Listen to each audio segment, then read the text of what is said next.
Добро дојдовте на Слободен печат, започнуваме со поинакви вести. Вознемирувачки слики пристигнуваат од огнените стихии кои го пеплосаа јужниот дел на Европа. Најмалку 2 лица загинаа. Пожарите голтаат села, болници и манастири во Грција. Шумски пожари беснеат во Грција од Ахаја до Захинтос. Наредени се итни евакуации, а некои болници се евакуирани за да се избегне трагедија. Најкритичните области се регионите Превеза, Хиос и Закинтос. Во околината на Патра прогласена евакуација на уште 4 зони, каде што противпожарните екипи се борат со повеќе истовремени пожарни фронтови. Катастрофалните последици од овие пожари вклучуваат уништување на домовите, губење на природните живеалишта и директна закана за човечките животи. Денес е ден на жалост во Црна Гора за смртта на војникот Дејан Божовиќ, кој загина кога цистерна се преврте додека помагаше во гаснење пожар. Во моментов пожари беснеат во Грција, Албанија, Шпанија, Португалија и Италија. Топлотен бран го зафаќа дел од континентот.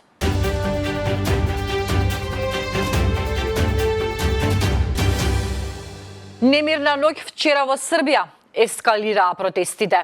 Жестоки судири меѓу студентите и демонстрантите кои се собраа пред средиштето на владеачката Српска напредна партија во Нови Сад. Приврзаниците на СНС ги гаѓаа демонстрантите со пиротехника, а во судирите во кои учествуваше и полицијата, повредени се десетици граѓани и полицајци. Во еден момент во толпата граѓани која стоеше пред кордонот на полицијата и приврзаниците на власта во Нови Сад, влетеле неколкумина насилници со хебли, кои според сведоците почнале да удираат по луѓето, не бирајќи ги жртвите на нападот. Тешка вечер за граѓаните на Србија. Со некое чудо успеавме да го зачуваме мирот, изјави утринава српскиот претседател Александар Вучиќ.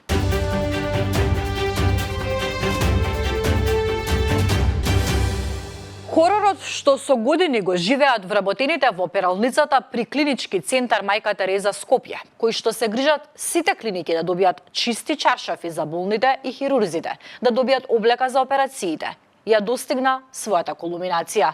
Тие се во генерален штрајк. Плати не им се исплатени затоа што владата не им го има реализирано договорот за јавно-приватно партнерство за стерилизација на инструменти, во чиј склоп е и пералницата. Но повеќе не ги интересира кој е виновен за состојбата во која се наоѓаат. Додека министерот за здравство со премиерот и цел државен врв предизборно отвораат реновирани болнички оделенија. Сите овие оделенија во клиничкиот центар со постелнина ги обслужуваат 11 вработени во урнисана и срамна пералница, која Слободен печат ја посети. Затекнавме упориште на зараза, стари машини за перење, мувла, небезбедни инсталации, вода која протекува. Разговаравме со речиси сите вработени и тие се сложни, нема да работат без плата и нема како што велат повеќе никој да ја искористува нивната добрина и жал за пациентите и да ги манипулира. Погледнете го целиот прилог на Мирослава Симоновска на Слободен печат.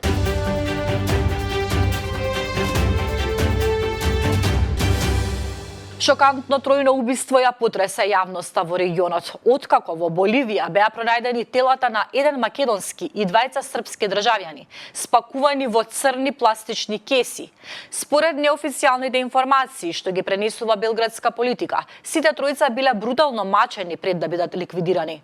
Телата се испратени на обдукција со цел да се утврдат точните причини за смртта.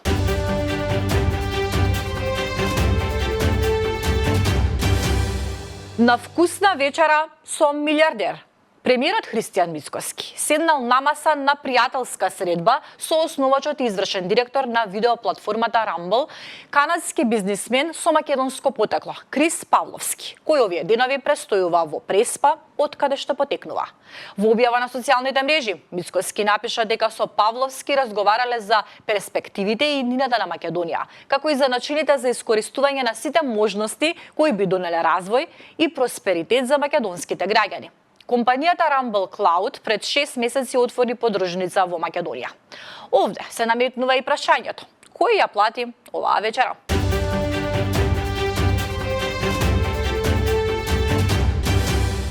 Внимавајте со апликацијата на ЈСП. Може да останете и без пари и без билети. Многумина граѓани што редовно користат автобуски превоз плаќаат билет преку апликацијата Скопје Бас, која ЈСП Скопје ја промовираше пред нецела година. За некој од овој начин на плаќање е наједноставен, откако онлайн ќе се купи билет за 10 возења. Потоа само телефонот се доближува под валидаторот кој го регистрира плаќањето. Но тоа би било така доколку апликацијата редовно функционира како што треба. За жал, некои граѓани се соочуваат со проблеми. Наша читателка се обрати до нашата редакција.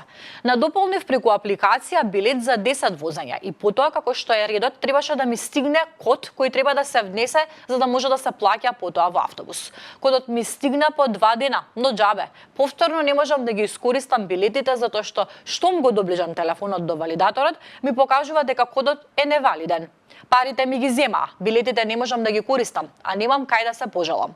Испратив имејл за да реагирам затоа што на телефон никој не крева, но залудно. Одговор немам, вели читателка од Чендо за Слободен печат.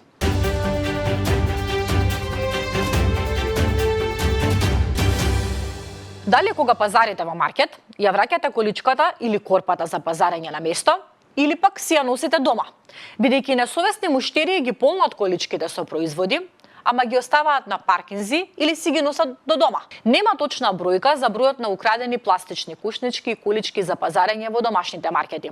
Но ова станува сериозен проблем за малопродажните синџири, бидејќи штетите се големи. Цената на една метална количка се движи помеѓу 100 и 250 евра, брифираат делот познавачите за Слободен печат.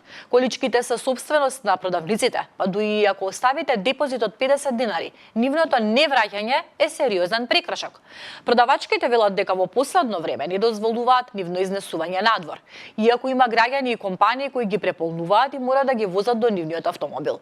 Но има и граѓани кои си ги нарамуваат пластичните кушнички и никогаш не ги враќаат.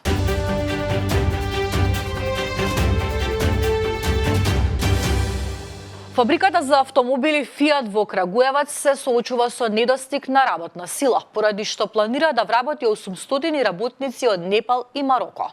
Иако Крагуевац има 9000 невработени, локалните работници не се заинтересирани да работат во фабриката, а главната причина се ниските плати. Југослав Ристик, председател на Сдруженијето Нова свест, објаснува дека плата од околу 70.000 динари, што е значително пониско од просечната плата во Србија, не е доволна за живење во Крагуевац.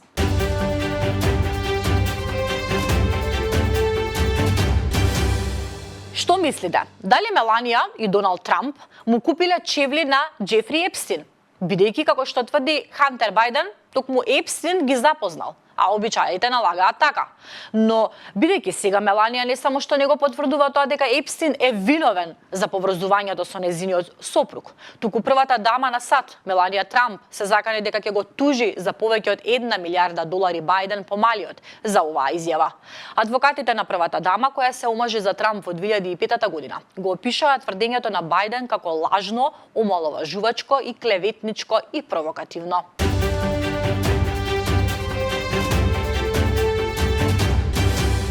Дали сте слушнале за невидливата куќа во пустина, која што е на продажба? Сместена на приватен имот од 90 хектари, така наречената невидлива куќа, предизвикува големо внимание на социјалните мрежи. Станува збор за минималистички правоаголен објект, чија фасада, обложена со огледала, создава илузија на исчезнување во пустинскиот пейсаж на националниот парк Џошуа 3. Куќата е дизајнирана од филмскиот продуцент Крис Хенли и архитектот Томас Осински. Таа се простира на околу 510 квадратни метри внатрешен простор, распоредени во 4 спални соби и 3 бањи. Во незината внатрешност се наоѓа и базен со должина од 30 метри. Невидливата куќа може да се изнајми за околу $95.000 американски месечно, а ако посакавте да е ваша, треба да одвоите 17,95 милиони американски долари.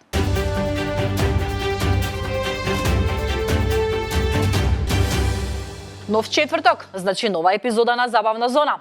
Денеска нашата колешка Јована Трајковска ве води на едно навистина интересно место, каде што вашата опрема за играње се состои од појас со сензори и пушка со ласери. Дали всушност можете да ни откриете за оние кои досега не биле тука, бидејќи сепак ласер се спомнува, ласер не секогаш на најдобро не потсеќа. Дали ласерот тука во Лазартак е безбеден за посетителите? Самата игра и самата опрема се вика Лазартак, меѓутоа тоа не е ласер.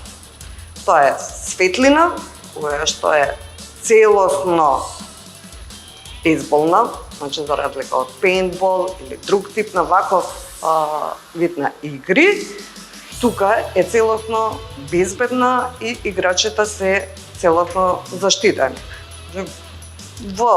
На пластичен начин кажано, светлина која што е таргетирана под одредена фреквенција за да ги погоди сензорите. Погледнете емисијата Забавна зона вечерва со почеток во 18 часот и дознаете повеќе за оваа игра.